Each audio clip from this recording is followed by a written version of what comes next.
saat ku berteduh, ku untai doaku. Ya, salam Bapak Ibu saudara sekalian yang dikasihi oleh Tuhan Yesus Kristus. Kita bersyukur hari ini bisa kembali menyiapkan diri beribadah kepada Tuhan. Saya mengajak semua kita untuk mulai ibadah dengan bersaat teduh. Mari kita bersaat teduh. Sesungguhnya pertolongan kita ialah di dalam nama Tuhan yang menjadikan langit bumi segala isinya. Tuhan yang setia memelihara perbuatan tangannya. Turunlah atas kita anugerah dan sejahtera dari Allah Bapa Tuhan kita, Yesus Kristus. Amin. Dengan penuh hormat saya mengundang semua kita jemaat untuk bangkit berdiri. Tuhan selalu memanggil kita dengan suara yang lemah lembut untuk beribadah kepadanya. Karena itu mari hati kita mendengar panggilan Tuhan dengan kita mengangkat pujian 38 dari lagu Hosana, Ku Dengar Suaramu.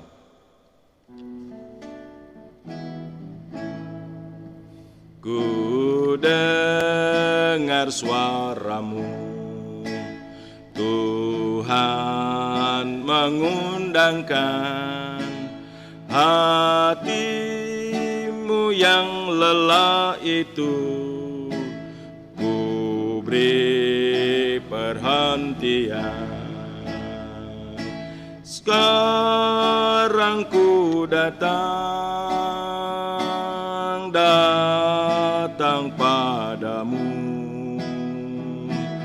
hendak terima darahmu, sucikan hatiku dua.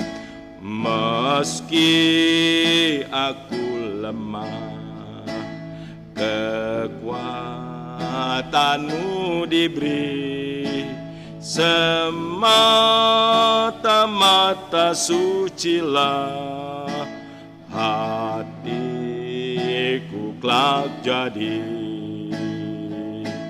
Sekarang ku datang padamu, hendak terima darahmu, sucikan hatiku. Mari dengan hormat kita berdoa. Bapa di surga, Allah yang baik yang mengembalakan kami, bersyukur kepada Tuhan karena kasih setiamu yang telah menolong kami semua jemaat-Mu bisa berada di tempat kami untuk beribadah kepada Tuhan. Biarlah kiranya Allah Roh Kudus boleh menolong kami, memberikan sukacita kerinduan, sehingga ibadah ini yang boleh kami ikuti sungguh-sungguh akan boleh memberkati setiap kami jemaat-Mu. Kami yakin dan percaya biarlah kiranya suasana ibadah kemuliaan Allah hadir dalam setiap persekutuan kami di rumah kami masing-masing, dan setiap puji-pujian akan menghantar jiwa kami untuk berglori bagi nama Tuhan. Kami menyerahkan ibadah ini sepenuhnya dari awal sampai akhir di dalam pertolongan Roh Kudus-Mu. Dalam nama Yesus kami berdoa. Amin.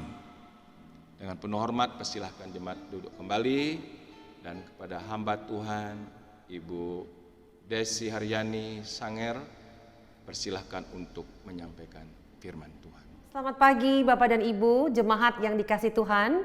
Bersyukur kalau pada hari Minggu ini Tuhan memberikan kita kembali kesempatan untuk beribadah bersama. Mari kita berdoa untuk mendengarkan firman Tuhan. Bapa di surga, kami bersyukur buat hari Minggu yang Tuhan berikan buat kami untuk kami bisa datang beribadah. Tuhan Yesus, kami akan menikmati bagian firman Tuhan. Dan biarlah bagian ini boleh menolong kami untuk memahaminya, mengerti dan melakukannya dalam hidup kami.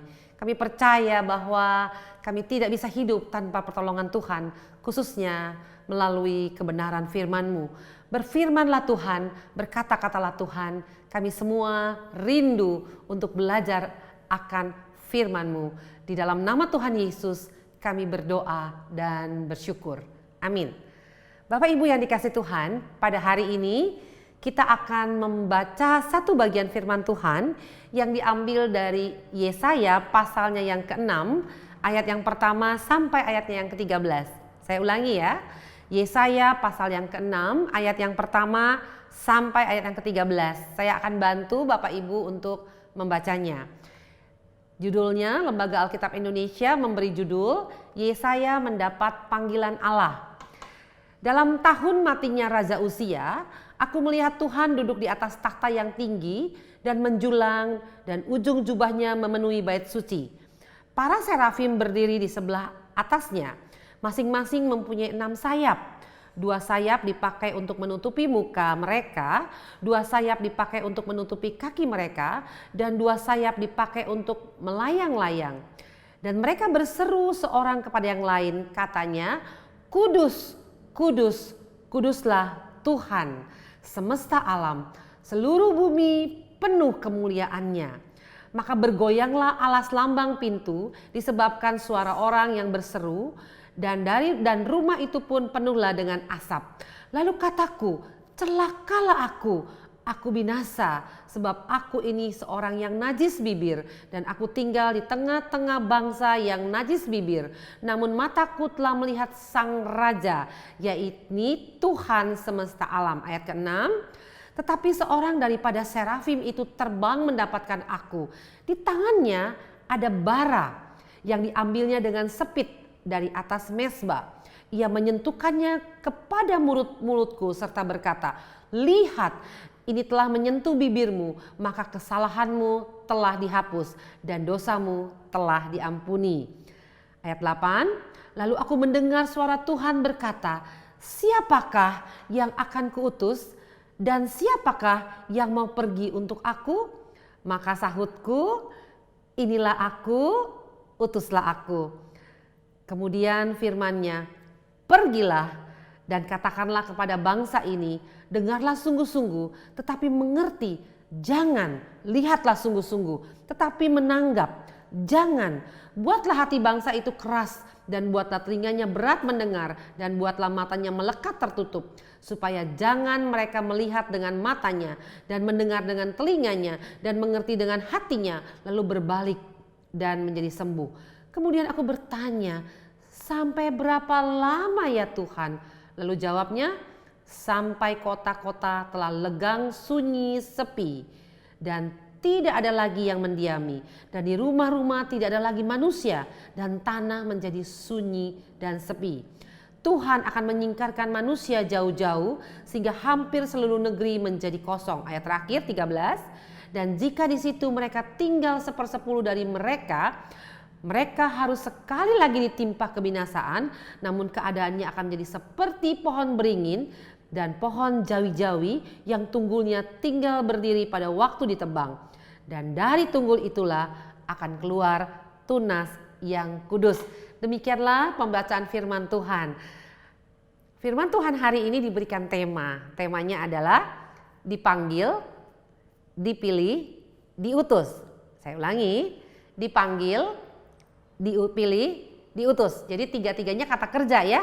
Dipanggil, dipilih, dan akhirnya diutus. Bapak Ibu yang dikasih Tuhan, saya percaya bagian firman Tuhan ini bukan bagian yang baru untuk kita baca. Berkali-kali kita mungkin sudah mendengarkannya atau membacanya sendiri, merenungkannya ya, menggalinya. Tapi biarlah pagi hari ini ayat yang sudah sering kita baca ini pun tetap menjadi sesuatu yang meneguhkan hati kita. Mungkin juga ada teguran yang Tuhan mau berikan melalui teks ini. Marilah dengan kelembutan hati, dengan jujur di hadapan Tuhan, kita akan membuka hati kita. Bapak Ibu yang dikasih Tuhan, pernahkah Bapak Ibu bergumul untuk sebuah panggilan, baik itu panggilan pekerjaan atau mungkin juga panggilan dalam pelayanan? Nah, pada saat kita bergumul seperti itu, biasanya kita akan gelisah gitu ya. Nah, pertanyaannya begini, mengapa ketika Anda bergumul, ketika Anda gelisah, ketika Anda berpikir panjang, ketika Anda merasa tidak yakin, Mengapa itu bisa terjadi begitu ya?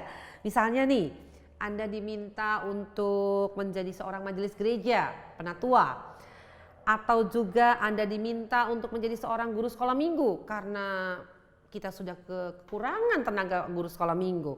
Atau mungkin juga Anda diminta untuk menjadi pengurus komisi. Entah itu komisi wanita, komisi pria gitu ya, atau remaja, pemuda. Atau mungkin juga Anda sedang dipromosikan untuk sebuah jabatan di perusahaan Anda, di tempat Anda bekerja. Nah, yang saya mau tanyakan adalah mengapa Anda bergumul ya biasanya untuk sebuah promosi atau sebuah kesempatan pelayanan seperti itu? Ya, biasanya pergumulan yang kita pikirkan atau yang kita rasakan ini disebabkan oleh pertama nih, misalnya kita akan berpikir begini, saya berpikir dan merasa bahwa tugas dan jabatan ini terlalu berat buat saya. Jadi itu membuat saya ragu-ragu, apakah saya bisa nggak melakukannya? Bisa nggak saya bertanggung jawab terhadap panggilan pekerjaan atau pelayanan itu? Nah, dan kedua biasanya kita akan melihat diri kita nih, wah saya sebenarnya nggak layak loh begitu ya, saya nggak mampu loh, saya kurang ini loh, saya kurang itu loh. Bahkan mungkin kalau itu adalah pelayanan gerejawi misalnya, kita akan merasa aduh saya ini orang berdosa, saya nggak bisa deh, saya nggak mampu dan kayaknya juga saya nggak layak begitu ya. Oke, saya sengaja mengajak Bapak Ibu di awal memikirkan hal ini. Karena saya percaya setiap anak Tuhan pasti punya pergumulan ya. Karena kan biasanya kalau kita orang percaya, kita juga akan diperhadapkan pada panggilan pelayanan, bukan? Tidak harus menjadi pendeta, tidak harus menjadi misionaris, tidak harus menjadi seorang guru Injil. Tapi saya percaya orang percaya pun dipanggil untuk melayani. Dan biasanya kita ragu-ragu ya. Saya ingat saya pernah diminta untuk menjadi seorang penatua atau majelis gereja. Saya bergumul, ragu-ragu. Kenapa? Karena saya melihat pelayanan sebagai seorang majelis gereja itu luar biasa tanggung jawabnya ya, luar biasa beratnya. Jadi saya gentar sekali merasa, aduh apakah saya layak nggak ya menjadi seorang penatua begitu. Nah, Bapak Ibu yang dikasih Tuhan, mungkin pengalaman-pengalaman seperti ini akan membuat kita, membuat Anda dan saya yang mempelajari bagian ini akan bisa sedikit memahami atau merasakan pergumulan yang dialami oleh Yesaya. Karena tadi konteksnya adalah panggilan, pilihan dan pengutusan seorang nabi yang bernama Yesaya begitu.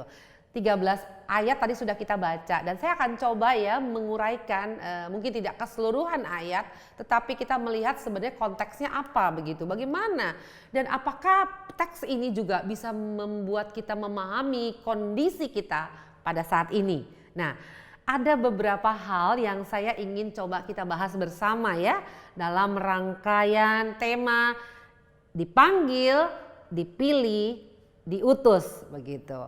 Nah, yang pertama begitu, saya melihat bahwa kalau kita membaca ayat yang pertama itu konteksnya jelas ya, di dalam tahun matinya Raja Uzia. Jadi peristiwa ini terjadi pada saat Raja Uzia meninggal begitu ya, dalam tahun matinya Raja Uzia.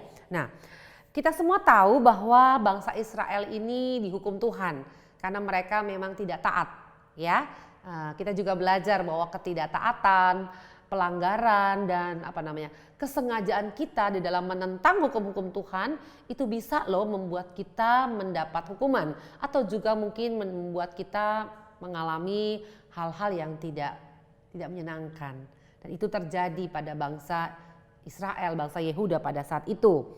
Nah, tapi kita lihat di sini, ternyata di dalam keadaan yang sulit gitu ya, ketika Raja Uzia meninggal, Tuhan itu tetap mempedulikan. Nah, ada apa dengan kematian Raja Uzia? Ternyata kematian Raja Uzia ini justru membuat situasi Yehuda itu semakin sulit dan mereka semakin tersesat dalam ritual penyembahan berhala. Ya, nah jadi bangsa Israel ini memang mudah sekali ya tergoda untuk menyembah ala-ala asing, menyembah hal-hal yang Tuhan sebenarnya nggak suka. Padahal sudah jelas hukum Tuhan. Jangan ada padamu Allah lain. Jangan menyembah bagimu berhala gitu ya. Jangan menyebut nama Tuhan dengan sembarangan. Jelas hukum-hukum Tuhan. Tapi bangsa Israel yang tegar tengkuk ya, yang tidak taat itu dengan mudahnya kadang-kadang justru melawan kehendak Tuhan dan Tuhan menghukum mereka. Jadi ketika Raja Uzia ini meninggal, keadaan bangsa Yehuda semakin kacau begitu. Mereka semakin tersesat di dalam penyembahan berhala. Nah, jadi dalam kondisi-kondisi kesulitan ini ya, mereka dibuang, mereka akan menghadapi kesulitan. Nah, pada saat itu Tuhan tidak tinggal diam. Makanya dikatakan dalam tahun matinya Raja Uzia, Yesaya melihat Tuhan duduk di atas tahta yang tinggi dan menjulang. Dan ujung jubah-jubahnya memenuhi bait suci. Jadi di dalam kesulitan, di dalam penderitaan, di dalam kondisi yang tidak menyenangkan, tidak nyaman, Yesaya melihat Tuhan. Nah, kita belajar juga hari ini di tengah-tengah kondisi sulit seperti saat ini, apakah kita melihat Tuhan? Jangan pernah berkata bahwa Tuhan tidak ada, Tuhan tidak hadir di dalam peristiwa kesulitan saya, Tuhan tidak menolong saya. Jangan-jangan Tuhan ada, tapi kita tidak melihatnya. Kenapa? Karena kita asik dengan kesulitan kita sendiri. Kita terlalu terfokus pada kemalangan kita dan penderitaan kita sehingga kita tidak melihat Tuhan, padahal Tuhan ada. Dan Yesaya melihat, aku melihat Tuhan duduk di atas takhta yang tinggi.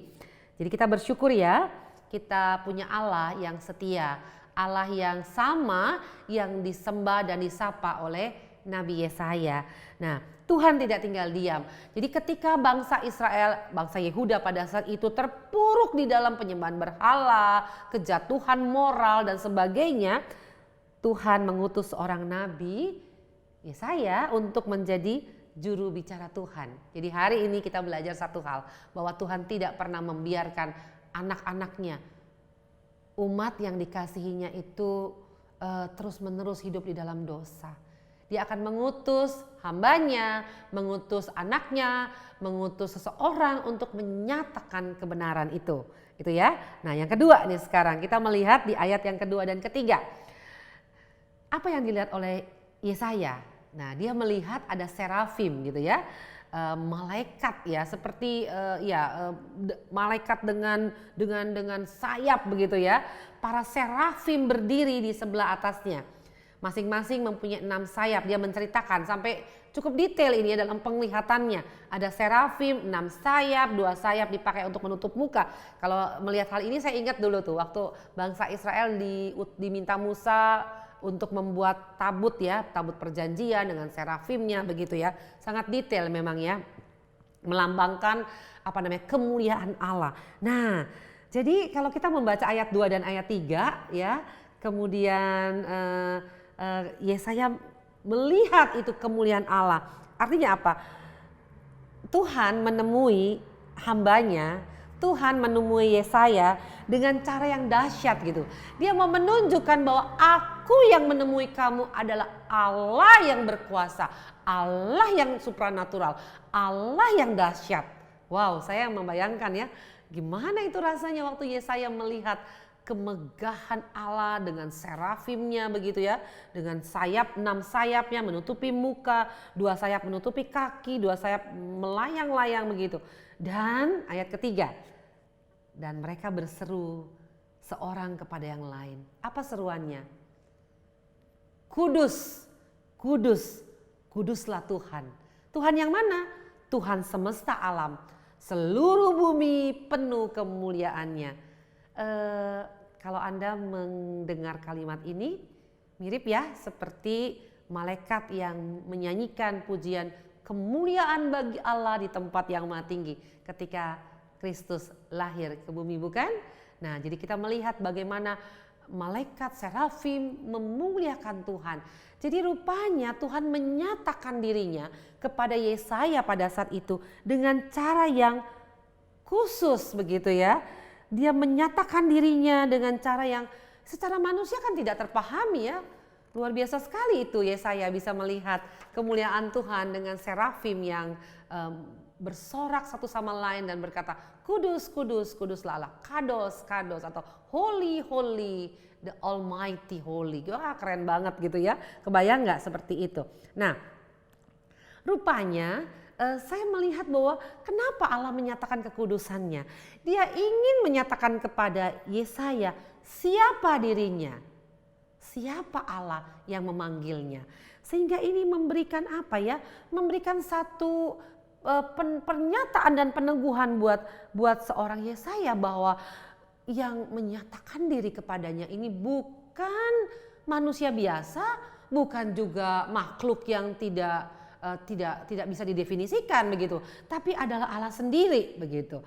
Jadi ketika Allah ingin memanggil Anda dan saya untuk sebuah tugas dan panggilan, Dia akan menyatakan siapa dia yang memanggil Anda untuk sebuah panggilan khusus.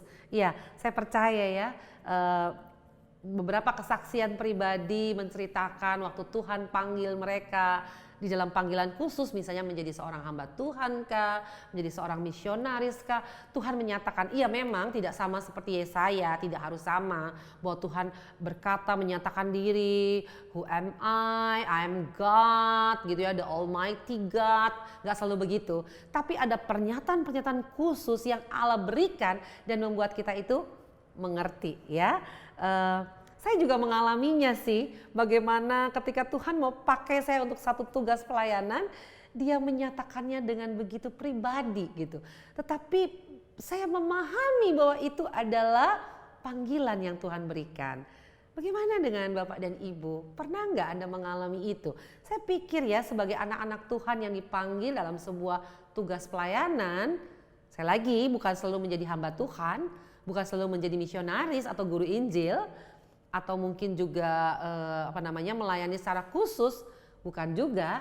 Mungkin juga panggilan-panggilan menjadi pelayan Tuhan ya, menjadi tadi saya bilang majelis gereja kah, menjadi mungkin juga menjadi anggota paduan suara. Itu kan sebuah panggilan sebenarnya yang Tuhan mau berikan pada kita. Tuhan akan menyatakan dengan khusus gitu ya, memberikan, mungkin juga akan memberikan kepada kita sebuah kegentaran begitu, rasa gentar waktu Tuhan panggil, dan Dia menyatakan, ini aku loh yang memanggil kamu. Mungkin juga Tuhan bisa pakai beberapa orang ya, teman baik, keluarga, sahabat, hamba Tuhan, untuk memberikan pernyataan bahwa ambillah bentuk pelayanan ini karena akulah yang memanggil kamu gitu ya. Nah, kemudian kita lihat di sini, ternyata orang-orang yang dipanggil dan dipilih itu mendapat pengudusan. Kita lihat ayat yang ke-6 sampai ayat yang ke-7 ya.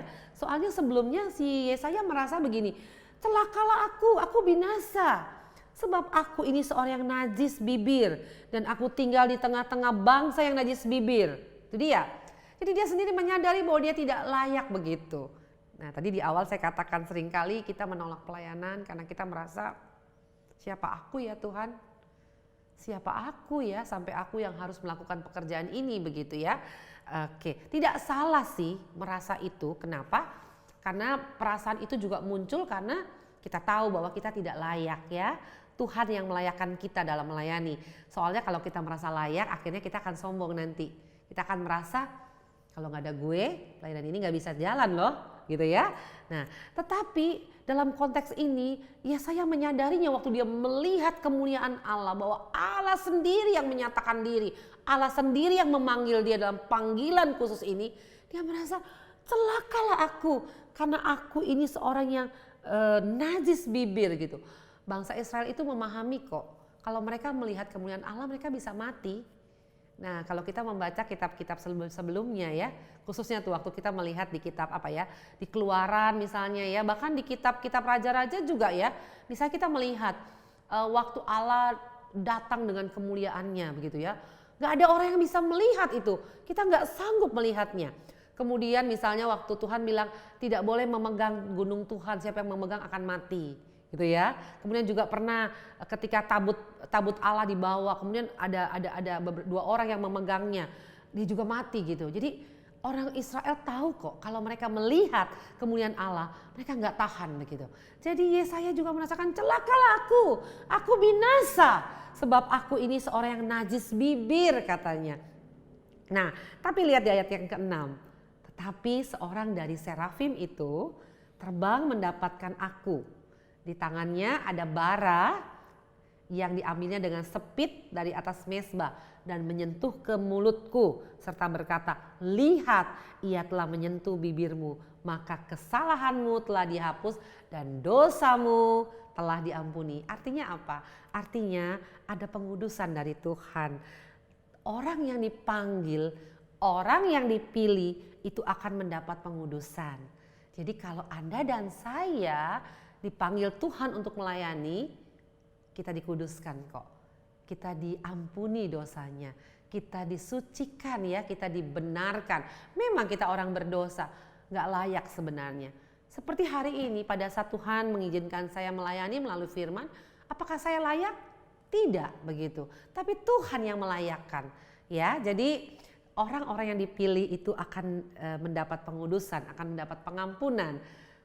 Ketika kita percaya Kristus, bukankah dosa kita sudah dibereskan melalui kematiannya di kayu salib? Jadi sebenarnya orang-orang yang sudah ditebus dengan darah yang mahal, rasa-rasanya nih tidak ada alasan loh buat dia menolak sebuah panggilan dan pelayanan Tuhan. Kenapa?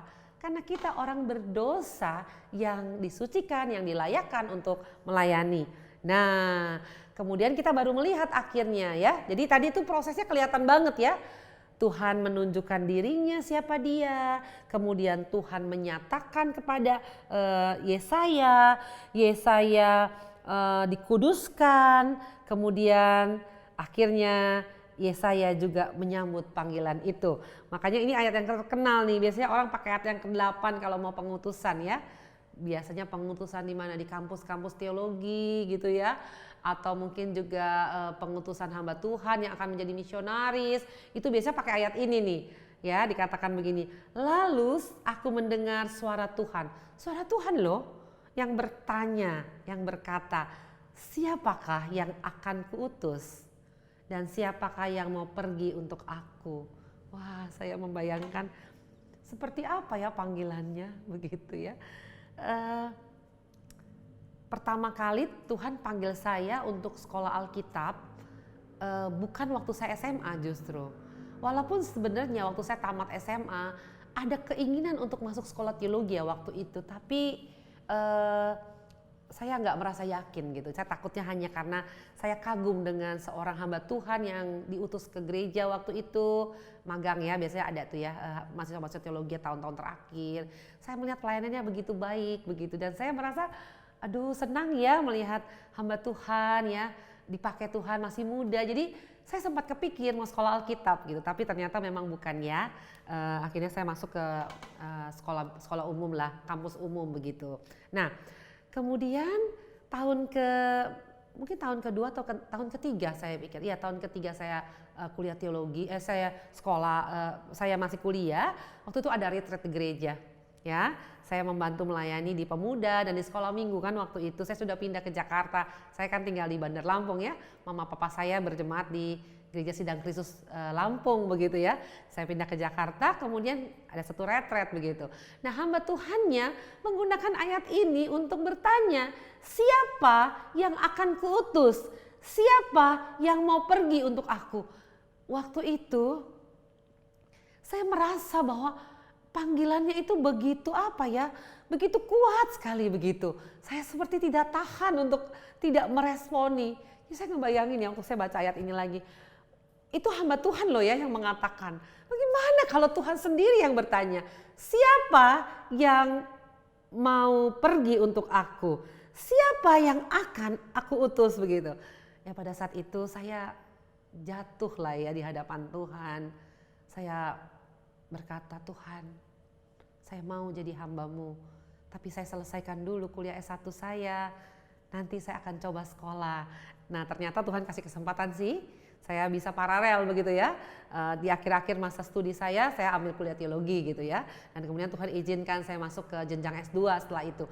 Jadi saya melihat bahwa panggilan Tuhan itu menggetarkan ya, menggetarkan sekali begitu. Sekali lagi Bapak Ibu ya, ini tidak terbatas pada panggilan menjadi hamba Tuhan saja, tapi juga panggilan-panggilan yang lain yang Tuhan sudah berikan di gereja kita ya. Nah kemudian di situ Yesaya menjawab, apa yang dia katakan? Wah, dia mengatakan satu kalimat yang terkenal sekali, luar biasa. Apa yang dia katakan? Inilah aku, utuslah aku. Itu terdapat di ayat yang ke-8 ya. Inilah aku, utuslah aku, begitu. Nah, bagaimana dengan Bapak Ibu sekarang? Kalau Tuhan panggil Bapak Ibu, apakah Bapak Ibu juga akan berkata, inilah aku, utuslah aku? Nggak ragu-ragu lagi. Jadi rupanya ketidakragu-raguan itu diawali dengan memahami siapa yang memanggil. Ya sekali lagi ya, pemahaman itu bukan karena kita memiliki kemampuan untuk menilai dengan otak kita yang terbatas gitu. Tapi pemahaman itu juga karena Tuhan yang menyatakan siapa aku yang memanggil kamu, dan hati kita terbuka ya. Kemudian Yesaya tidak tahan dan dia mengatakan, ini aku Tuhan, utus aku.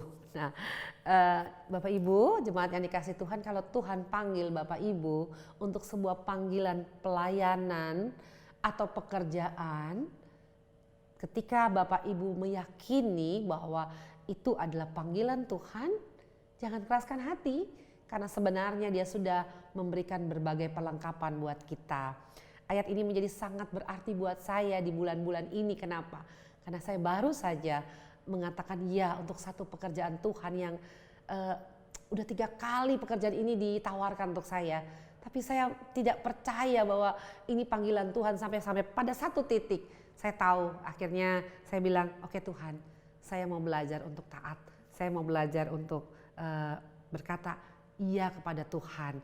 Terima kasih untuk GSK yang memberikan ayat ini buat saya baca dan renungkan, karena ini juga memberikan peneguhan buat saya. Nah, kemudian yang bagian terakhir nih, di ayat yang ke-9 jelas nih, setelah Yesaya mendengarkan panggilan itu ya, dia mengatakan ya. Nah, Tuhan gak tinggal diam, Tuhan memberikan arahan. Jadi bersyukur ya kalau kita membaca pasal ini, itu apa ya, prosesnya itu jelas banget ya, sangat-sangat jelas. Mulai dari ayat 1 itu seperti prolog gitu ya, dibukakan tadi dengan prolog. Kemudian masuk ke ayat 2, ayat 3, Tuhan menyatakan siapa dirinya yang memanggil Yesaya.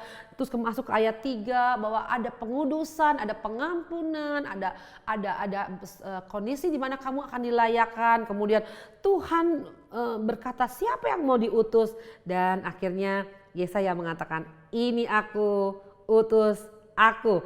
Kemudian Tuhan memberikan arahan. Jadi gak usah khawatir, orang yang dipanggil Tuhan, orang yang dipilih Tuhan, orang yang diutus Tuhan, itu juga orang yang disertai.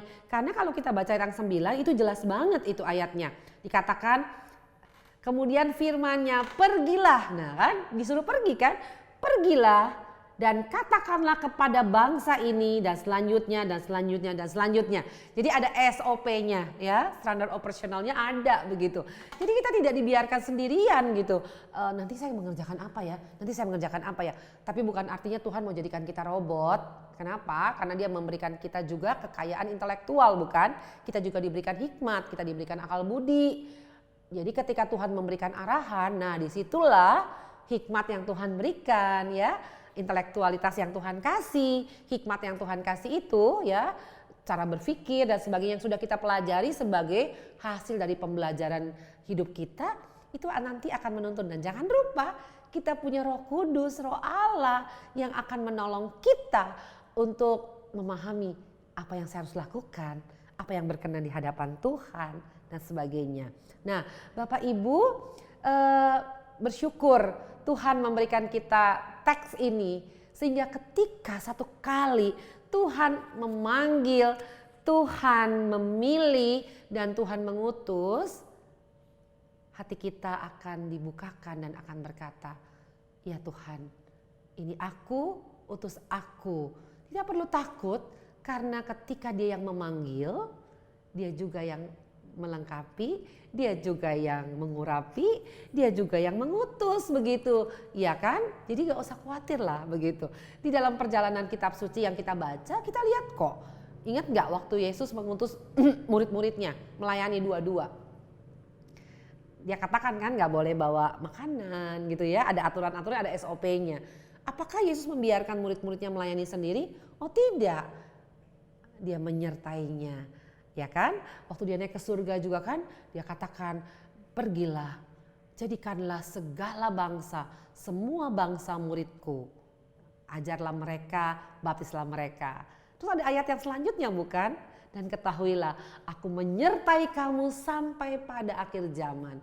Jadi tidak mungkin orang yang dipanggil, orang yang dipilih gitu ya, dipanggil, dipilih dan diutus itu tidak disertai, itu tidak mungkin. Nah, mungkin terakhir saya akan tutup dengan satu kisah. Ini sebenarnya kisah ini terkenal kok. Apalagi di kalangan gereja Chinese ya, gereja Mandarin gitu ya. Tokoh ini begitu terkenal. Kalau saya sebut pasti beberapa jemaat akan tahu. Dia sering disebut sebagai sang obor Tuhan di Asia. Siapa dia? Ya, John Sung gitu ya. Panggilannya John Sung kan ya. Dia adalah seorang seorang Chinese, seorang Tionghoa yang lahir di Fukien, Tiongkok gitu. Papanya itu seorang pendeta gereja Metodis. Nah, Tuhan memberikan kepada seorang John Sung ini otak yang begitu cerdas gitu. Inteligensinya tuh tinggi sekali begitu. Sehingga dengan kemampuan inteligensi yang tinggi, mudah sekali buat dia mencapai gelarnya. Dan memang benar, walaupun dia orang miskin ya, dia susah, papanya pendeta, nggak bisa sekolahkan dia sampai ke luar negeri, dengan semangat yang besar, dengan kemampuan intelektual yang tinggi, dia bisa sekolah di Ohio. Kemudian dia mendapat gelar doktoral di bidang sains begitu, kimia khususnya. Nah akhirnya dengan ijazahnya, dengan kepandaiannya, tentu dia mudah sekali mencari pekerjaan bukan? Nah tapi disinilah, itulah ya, kadang-kadang kita sering bilang Tuhan itu suka bercanda ya gitu. Bercandanya gitu, tiba-tiba kita dibelokkan gitu. Udah enak-enak nih, udah gampang dapat kerja nih. Tiba-tiba ketika karir sudah di depan mata gitu ya. Keberhasilan sudah di depan mata, uang sudah di depan mata. Tiba-tiba hatinya dibelokkan. Dia akhirnya sekolah Alkitab. Ya, ketika dia sekolah Alkitab, dia mengalami tekanan ya karena belajar teologi dengan kemampuan otaknya sendiri. Ini dia bahaya. Jadi Alkitab itu memang unik ya. Alkitab itu terlalu sulit dipelajari oleh orang yang ber-IQ tinggi, tapi juga sederhana untuk dibaca orang yang biasa-biasa saja. Ya tergantung, kalau kita mengandalkan otak kita ya kita bisa kelas juga otaknya. Rupanya John Sung mengalami itu, tapi Tuhan tidak membiarkan. Jadi ada satu titik dia akhirnya bertobat dan lahir baru. Nah disitulah dia melihat panggilan Tuhan yang begitu jelas. Jadi waktu dia mau kembali ke China, saya membaca kisahnya ya. Ini kisahnya sebenarnya saya udah baca udah lama, tapi semalam saya baca lagi gitu. Dia ambil ijazahnya, ijazah doktoralnya, dia buang waktu dia naik ke kapal. Dia buang ke laut, dia berkata nggak ada guna ini buat aku begitu. Saya berpikir, waduh, sekolah kok berat-berat, susah-susah kita dibuang. Tapi buat dia itu tidak lagi menjadi hal yang berguna. Karena apa? Ya sama seperti Yesaya. Dia tahu siapa Allah yang memanggil dia. Dia tahu siapa Allah yang mengutusnya, begitu ya. Dan akhirnya dia mengatakan, ya Tuhan, ya akhirnya dia melayani dan memenangkan begitu banyak orang-orang China gitu ya, orang-orang Asia. Di akhir khotbah ini, kalau Tuhan panggil kita, siapa yang mau pergi untuk aku? Siapa yang akan kuutus? Kira-kira apa jawaban kita? Mari kita tunduk kepala, kita coba menjawab panggilan Tuhan ketika Tuhan memanggil kita secara pribadi. Bapa di surga, kami memang bukan Nabi Yesaya. Mungkin kami juga tidak memiliki keistimewaan boleh melihat Tuhan duduk di takhta yang tinggi dan melihat para serafim dengan sayap yang menunjukkan kemuliaan Tuhan. Tapi kami percaya Tuhan mengasihi kami, Tuhan memakai kami dengan panggilan dan kasih Tuhan yang sama dengan Nabi Yesaya. Tuhan, ajar kami untuk membuka hati kami, membuka pikiran kami ketika Tuhan panggil kami. Tolong kami untuk peka dan mengatakan, ini aku Tuhan, utus aku, ketika panggilan itu disampaikan buat kami. Terima kasih. Hari ini juga kami belajar bahwa Tuhan tidak pernah membiarkan anak-anak Tuhan mengalami hal-hal buruk. Tuhan memberikan cara dan jalan keluar untuk menggunakan berbagai hal, termasuk mengutus hamba-hamba Tuhan untuk menyatakan sesuatu kepada kami. Terima kasih Tuhan Yesus. Terima kasih buat firman-Mu. Terima kasih buat pernyataan-Mu. Di dalam nama Yesus kami berdoa dan bersyukur. Sekalian, kita telah mendengar firman Tuhan dan kita telah diberkati. Mari sebelum kita mengakhiri ibadah kita pada hari ini, Tuhan Yesus adalah gembala kita yang telah memberkati kita dengan limpah. Karena itu mari saya mengajak kita menyatakan syukur kita dengan jalan memberi persembahan yang terbaik kepada Tuhan. Dengan diiringi pujian Hosana nomor 44, Yesus ialah gembala.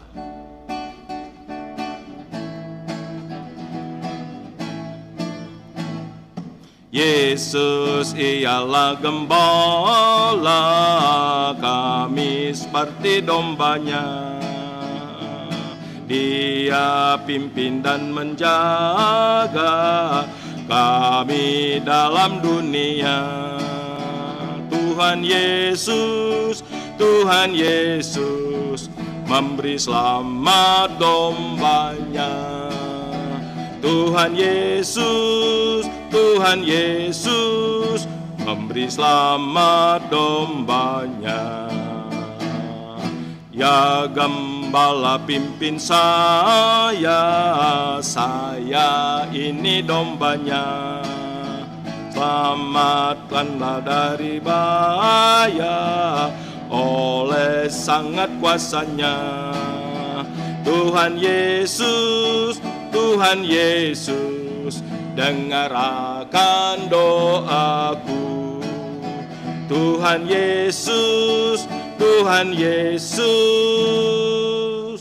dengar akan doaku. Mari kita berdoa. Bapa di surga, Allah yang kekal, kami sungguh mengucap syukur hari ini kami telah diberkati lewat seluruh keberadaan ibadah, khususnya adalah lawatan Tuhan, firman-Mu yang telah disampaikan oleh hamba-Mu, agar kami menyadari panggilan Tuhan, kami dipilih untuk diutus, untuk menggenapkan akan tujuan dan rencana Tuhan. Terima kasih Tuhan, biarlah jemaat-Mu di Kelapa Gading terus bertumbuh dalam firman Tuhan, dan mereka boleh semakin dewasa rohani. Berkati setiap rumah tangga, biarlah kiranya setiap rumah tangga Engkau boleh bekerja dengan kuat kuasa-Mu, sehingga mereka semua diberkati dalam kehidupan, dalam perjuangan hari lepas hari. Berkati untuk setiap pekerjaan bisnis yang dilakukan, berkati untuk kehidupan masa depan, dan terima kasih atas segala berkat yang limpah itu. Hari ini kami jemaat-Mu memberi persembahan yang terbaik kepada Tuhan. Biarlah seluruh nominal persembahan itu kami bawa di mezbah-Mu, Tuhan boleh memberkati. Terima kasih Tuhan, kami teringat akan bangsa negara kami Indonesia. Terima kasih Tuhan pertolongan-Mu. Biarlah kiranya berangsur-angsur kami sebagai bangsa boleh mengalami satu pertolongan Tuhan dari musibah, dari wabah virus corona ini Tuhan. Dan kami semua kembali dibangkitkan, diberikan keberanian untuk bisa datang kepada Tuhan. Terima kasih, berkati Presiden kami Pak Jokowi, berkati pemerintah pusat sampai daerah-daerah. Biarlah kiranya seluruh pemerintahan yang ada, saudara-saudara kami yang boleh duduk sebagai petinggi-petinggi negara, mereka betul-betul sebagai pemimpin yang berpihak kepada rakyat. Terima kasih untuk gereja-Mu juga dari berbagai denominasi apapun. Tuhan tolong supaya kiranya keberadaan gereja sungguh-sungguh bisa memberkati bangsa dan negara ini. termasuk Gereja Mustang Kristus, dalam setiap gereja lokal, dimanapun ada, mohon pimpinan penyertaan Tuhan, agar kami para hamba Tuhan, para diakan majelis gereja, seluruh aktivis jemaat diberkati oleh Tuhan, khusus sinode dalam pelayananmu. Kami akan mempersiapkan sidang raya, agar dipersiapkan dengan sebaik-baiknya.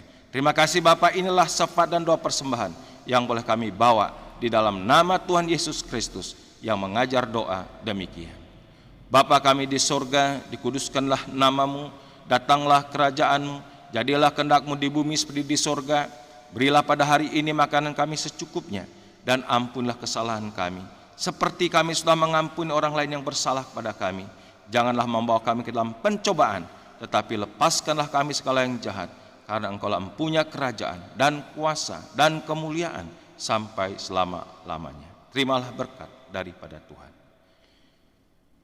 Kiranya damai sejahtera dari Allah Bapa yang limpah sempurna, kasih karunia penebusan dalam Kristus Yesus Anak yang tunggal, serta janji penyertaan oleh Roh Kudus, menyertai saudara sekalian sekarang ini sampai selama-lamanya.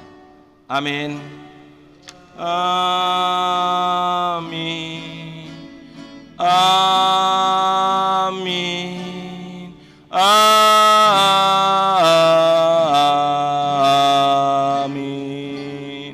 Amin.